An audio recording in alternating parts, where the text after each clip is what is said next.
مکالمہ نویسی تاریخ پاکستان۔ کلاس میں لڑکے شور مچا رہے ہیں۔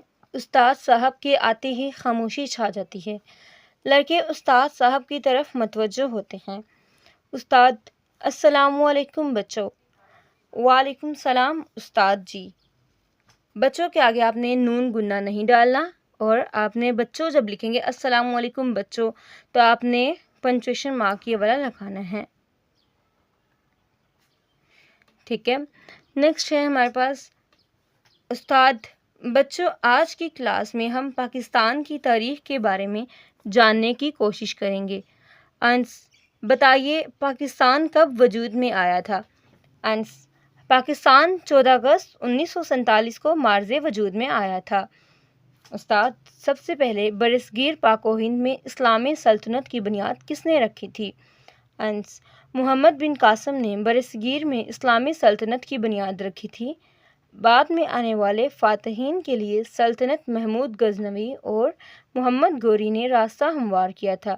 استاد: شاباش۔ محمد بن قاسم نے کس سن میں ہندوستان پر حملہ کیا تھا؟ صابر: محمد بن قاسم نے 712 میں ہندوستان پر حملہ کیا تھا اور اس فاتح نوجوان نے راجہ داہر کو شکست دے کر سندھ میں اسلامی حکومت قائم کی۔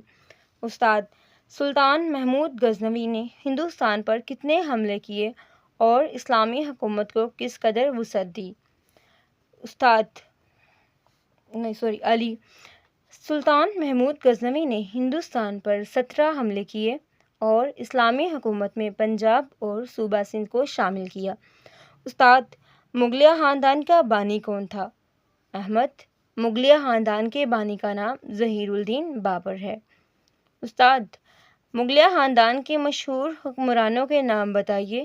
طاہر: اس خاندان کے مشہور بادشاہ نصیر الدین ہمایوں، جلال الدین اکبر، نور الدین جہانگیر، شہاب الدین شاہ جہاں، اورنگزیب عالمگیر اور بہادر شاہ ظفر ہیں۔ استاد: ہندوستان پر 1000 سالہ اسلامی حکومت کا خاتمہ کس بادشاہ پر ہوا؟ شہزاد بہادر شاہ ظفر پر اسلامی حکومت کا خاتمہ ہوا۔ استاد: اس کے بعد ہندوستان پر کس کی حکومت تھی؟ آدم: اسلامی حکومت کے خاتمے کے بعد انگریز پورے ہندوستان پر قابض آ گئے تھے۔ استاد: انگریزوں نے مسلمانوں اور ہندوؤں کے ساتھ کیسا سلوک کیا؟ دانش: چونکہ انگریزوں نے مسلمانوں سے ان کا اقتدار چھینا تھا، اس لیے دلی طور پر وہ مسلمانوں کو اپنا دشمن سمجھتے تھے، اس وجہ سے انہوں نے مسلمانوں پر ظلم کرنا شروع کر دیا تھا۔ استاد: ہندوؤں کے ساتھ ان کا رویہ کیسا تھا؟ حسنین: انگریزوں نے ہندوؤں کو اعلیٰ عہدے دیے اور انہیں ہر طرح کی آزادی دی تھی۔ استاد: برصغیر کے مسلمانوں میں آزادی کا جذبہ کیسے پیدا ہوا؟ راشد: جب مسلمانوں پر ہر طرح سے ظلم کیا گیا، یہاں تک کہ انہیں مذہبی آزادی بھی نہ دی جانے لگی، تو مسلمان رہنماؤں نے الگ وطن کا سوچنا شروع کیا۔ استاد: مسلمانوں کے جذبات کو کس رہنما نے اجاگر کیا؟ عادل: قائد اعظم اور علامہ اقبال کی انتہائی جدوجہد کے نتیجے میں مسلمانوں میں آزادی کا جذبہ پیدا ہوا۔ انہوں نے قائد اعظم کی قیادت میں آزادی کی جنگ لڑنا شروع کر دی۔ اگر آپ کو مکالمہ لکھنے کا طریقہ نہیں آتا تو آپ میری ویڈیو دیکھ سکتے ہیں، میں نے اس میں کمپلیٹ مکالمے کا طریقہ، اس میں جو ہم غلطیاں کرتے ہیں، جو سب سے بیسٹ طریقہ ہے وہ میں نے آپ کو بتا دیا ہے۔ آپ نیچے لنک دیا گیا ہے ڈسکرپشن میں، آپ اس ویڈیو کو بھی دیکھ سکتے ہیں۔ استاد: پاکستان کس طرح قیام پذیر ہوا؟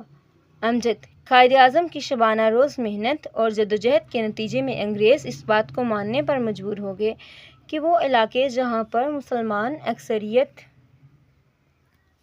میں ہیں وہاں پر پاکستان کے نام سے آزاد مسلمان ریاست قائم کی جائے۔ اس طرح قائد اعظم نے ملک کا سارا نظام سنبھالا اور پاکستان کے پہلے حاکم مقرر ہوئے۔ استاد: شاباش۔ شاباش کے بعد یہ دیکھیں یہ مارک آ رہا ہے، ٹھیک ہے۔ بچوں آپ سب نے بہت اچھے جوابات دیے ہیں۔ آپ میں سے کوئی قائد اعظم کی محنت کے بارے میں کوئی شعر سنانا چاہے گا؟ یوسف: بقول شاعر: یوں دی ہمیں آزادی کہ دنیا ہوئی حیران، اے قائد اعظم تیرا احسان ہے تیرا احسان۔ گھنٹی کی آواز سنتے ہی استاد اللہ حافظ بچوں، طالب علم اللہ حافظ استاد صاحب۔